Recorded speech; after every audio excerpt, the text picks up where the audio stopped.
Zara, hello. I wanted to talk to you about Christmas. It's coming up soon, and I want to make sure that everything is in order for it. Hello, Helen. Yes, for the 10th time, I've got everything under control. It's just, this is the first time that you're hosting Christmas, and we don't want anything to go wrong now, do we? Otherwise, the children will be very upset. Not to mention that a lot of other people are looking forward to this occasion, and we don't want to end up eating burnt or undercooked food. That won't happen, Helen. I know what I'm doing. I have cooked before, you know. Yes, I know. But this is for a lot more people. There's a special knack for cooking for 12 plus people, you know? With your limited experience, I would be surprised if you could do it for the first time. We're definitely going to need my help. I'll be okay, Helen. And you don't need to worry about me. When I was younger, I helped my mom cook Christmas dinner for our family, and there were at least 10 of us every year then. So it'll be just like that. Yes, but I know what my family likes. Let's face it, I don't think you could make a Christmas dinner that they are going to enjoy. In fact, we'll all probably end up going back home hungry still. I think it might be better if I did the turkey at least. That way everyone will be able to eat the main part of the meal. Helen, honestly, it'll be okay. I've cooked turkey enough times to know how to do it properly. Fine. If you think you know how to do it so well, tell me, what temperature does it need to cook at? Seriously? You're actually going to make me tell you how I cook a turkey? Yes. I want to know that my family and I aren't going to get food poisoning because of you. I'd rather not spend my Christmas day being sick everywhere. I cook the turkey at 356 degrees Fahrenheit over the course of a few hours, basting it every hour so that it remains juicy. Is that okay? Well, if you really want it to remain juicy, then you should baste it every half an hour. That's how I do it, and my family loves the turkey. Yes, well, I do it every hour and it turns out perfectly fine. Besides, I'll be making the sides too, and I also want to spend a bit of time with my family so that we can actually enjoy the day together. Well, with that half-assed attitude, I doubt the food will be okay. Meaning, If you're going to insist on cooking such an important meal, then you need to be dedicated to it all day, until it's served. You can't just do things half-heartedly. You can spend time with Mike and the kids after the dinner's done. excuse you, but I will spend my day however I want it. The food will be fine. I'll prep a lot of it the night before so that there isn't a lot to do on the day. You can't do that. Why not? All of the veggies will brown and dry out. No, you need to do it on the day so it's as fresh as possible. Helen, that just won't be possible, especially with a 3-year-old and a 5-year-old. I've prepared meals like this before, and they've all turned out fine. This one will be no different. Now, I need to go, so I can't talk any longer. I'll see you at Christmas. Very well. I'll see you at Christmas. Just be sure that there's extra room in the oven for my backup turkey. What do you mean your backup turkey? Yes, I'm going to bring it just in case. I've already asked Mike, and he said it's okay. Oh, has he now? He has. So I'll need the oven on the day. It'll be set at 400 Fahrenheit, so any sides will have to be cooked separately so they don't burn. Also, don't forget to add plenty of butter to the mashed potatoes and a high-quality brandy for the Christmas pudding. Something around $30 to $40 should do. Anything cheaper just tastes disgusting, and my family and I will know, and then Christmas will be ruined. You don't want that, do you? I'm afraid you can't do that. I'm going to need all the oven space I have. So if you want to bring your own turkey, you'll have to cook it at your house. Fine then. You know, I must say that you are very rude. I'm your mother-in-law, so you should treat me with a lot more respect than you do. Honestly, I don't know what my son sees in you. He should have never married you. Well, that's not a nice thing to say now, is it? It doesn't matter. I bet he never told you, but I'd found him a wonderful girl to go out with. I even set them up on a date. Lily was truly wonderful.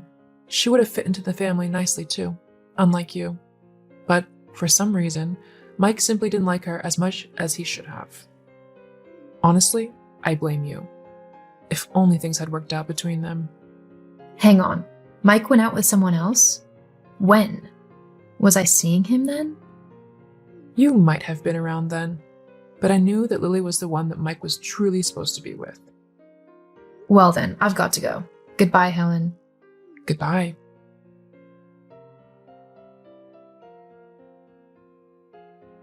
Mike, honey, are you there? Hey, sweetie, how's your day going?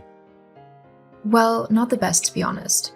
Just now, while I was trying to shop for some of the kids' presents, I had your mom message me, telling me all about how she thinks that I'm going to do the Christmas dinner wrong and how none of your family will like what I cook?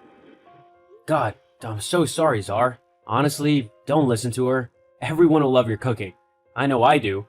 In fact, I'd have to say you're a better cook than my mom has ever been. Really? Yeah, in my opinion, my mom actually burns the food whenever she cooks it. There's always a bitter taste that goes with it.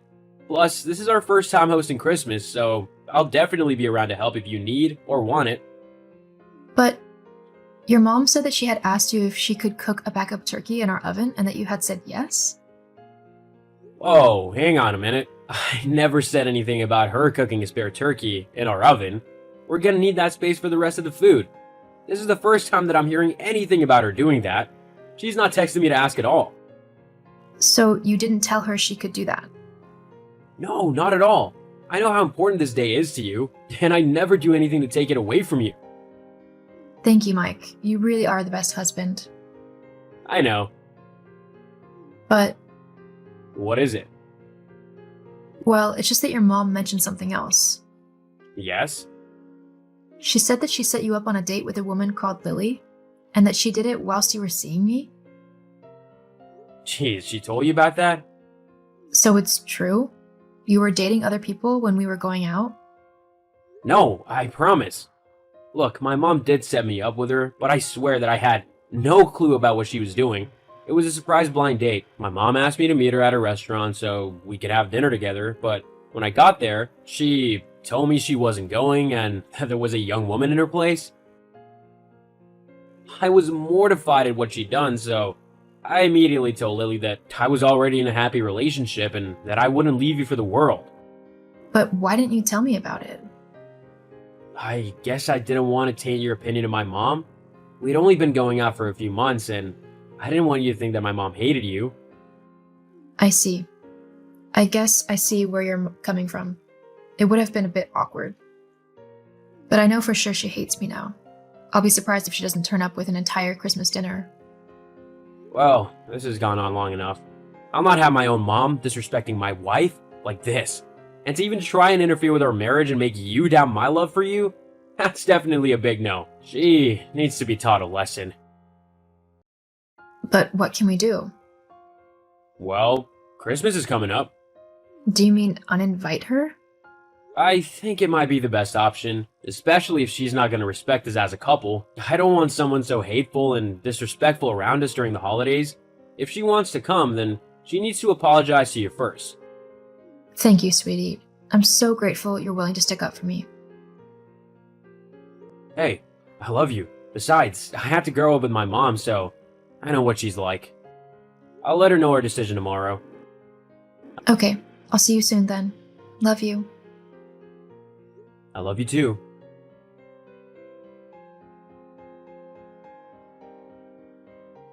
Zara.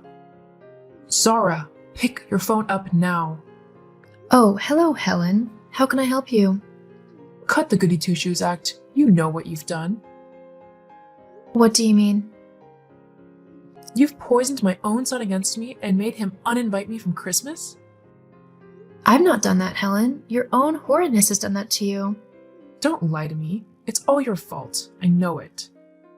All I told him was what you said yesterday about how you were going to bring another turkey to undermine me, and how you tried to get me to doubt him by telling me about that Lily girl. He didn't need to know that, though. Look, you can come to Christmas at ours once you've apologized to me. Apologize for what? For being horrid and trying to take over Christmas despite it being very important to me. I'm not apologizing. You're a horrible girl, and I wish my son had never met you. I'm sorry you feel that way when I've been nothing but kind to you. Whatever. I'll just invite everyone over to mine, and we'll see what a good Christmas you have then. You can do that if you want. I'll have my family around me, and that's all me and Mike need. Ugh, I seriously hate you. I see. Well, I'm not too fond of you either at the minute, so I'm going to go. I hope you have a nice Christmas, Helen. Goodbye. Well, I hope yours is rubbish. Well, you won't be there, so I don't think that's possible. Why, you... Just you wait and see.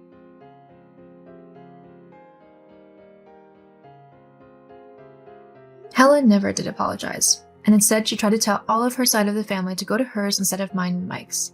Unfortunately for her, though, a lot of the relatives declined and came to us instead, claiming something about her food is too dry. My Christmas dinner went down perfectly, with many people telling me how tasty my turkey was. I felt bad for Helen a little bit, but I also know that boundaries need to be set and toxic people need to be left behind. Hopefully, she'll come around one day and stop being so hateful and mean-spirited. Fingers crossed.